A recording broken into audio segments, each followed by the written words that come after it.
बिस्मिल्लाहिर्रहमानिर्रहीम। अस्सलाम वालेकुम प्यारे दोस्तों। आज मैं आपको एक दिलचस्प और डरावनी कहानी सुनाने जा रहा हूं जिसका नाम है जंगल का जिन्न।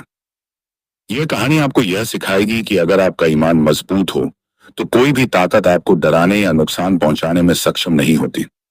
कहानी एक छोटे से गांव के एक ईमानदार मेहनती किसान राशिद की है। राशिद रोज खेतों में काम करता और जब शाम होती तो घर लौट आता। उसका गांव एक घने जंगल के पास था और वहां के लोग हमेशा उसे चेतावनी देते थे कि जंगल में जिन्न रहते हैं जो इंसानों को डराते और उनका शिकार करते हैं। हालांकि राशिद को इन बातों पर यकीन नहीं था। वह हमेशा कहता, अल्लाह के अलावा किसी से डरने की जरूरत नहीं है, जिन्न या शैतान हमसे कुछ नहीं कर सकते।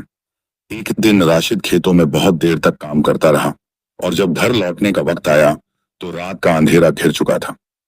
उसने सोचा, जंगल का रास्ता छोटा है, जल्दी घर पहुंच जाऊंगा, और इस तरह वह जंगल के रास्ते से घर की ओर चल पड़ा।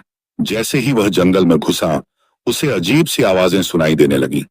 कभी पत्तों की सरसराहट, कभी किसी के कदमों की आहट, और कभी ऐसा लगता जैसे कोई उसके कान के पास फुसफुसा रहा हो।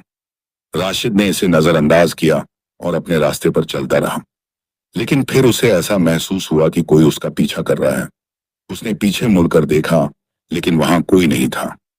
वह थोड़ा तेज चलने लगा।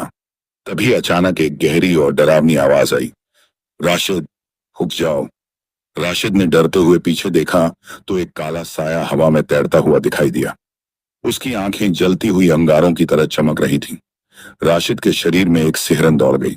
साया, जो एक जिन्न था, उस समय बोला, तुमने मेरी हद में कदम रखा है, अब तुम्हें इसकी सजा मिलेगी।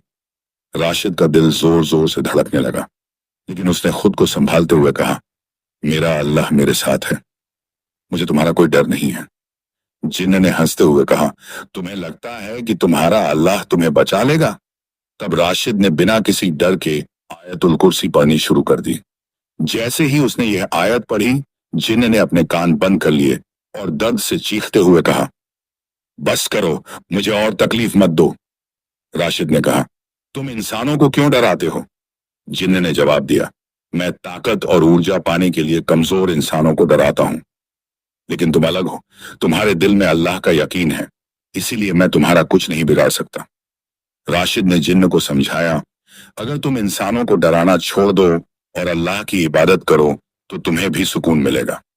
जिन्न ने कुछ देर सोचा और कहा, मैं इस बारे में सोचूंगा, अब तुम जा सकते हो। राशिद ने जंगल से बाहर निकलते हुए सभी गांव वालों को यह सिखाया कि अगर हमारा ईमान मजबूत हो और हम अल्लाह की ताकत पर भरोसा रखें तो कोई भी ताकत हमें नुकसान नहीं पहुंचा सकती। उस दिन से गांव के लोग बेखौफ होकर जंगल में जाने लगे और जिन्न ने किसी को भी डराना बंद कर दिया। यह कहानी हमें यह सिखाती है कि अगर हमारा ईमान मजबूत है और हम कुरान की आयतों का सहारा लेते हैं तो हमें किसी भी ताकत से डरने की जरूरत नहीं है। चाहे वह जिन्न हो या शैतान, हम पर उनका कोई असर नहीं होगा। अगर आपको यह कहानी पसंद आई हो तो कृपया और लाइक और सब्सक्राइब जरूर करें और अपनी राय कमेंट में बताएं। अगली बार हम और भी रोमांचक कहानी लेकर आएंगे।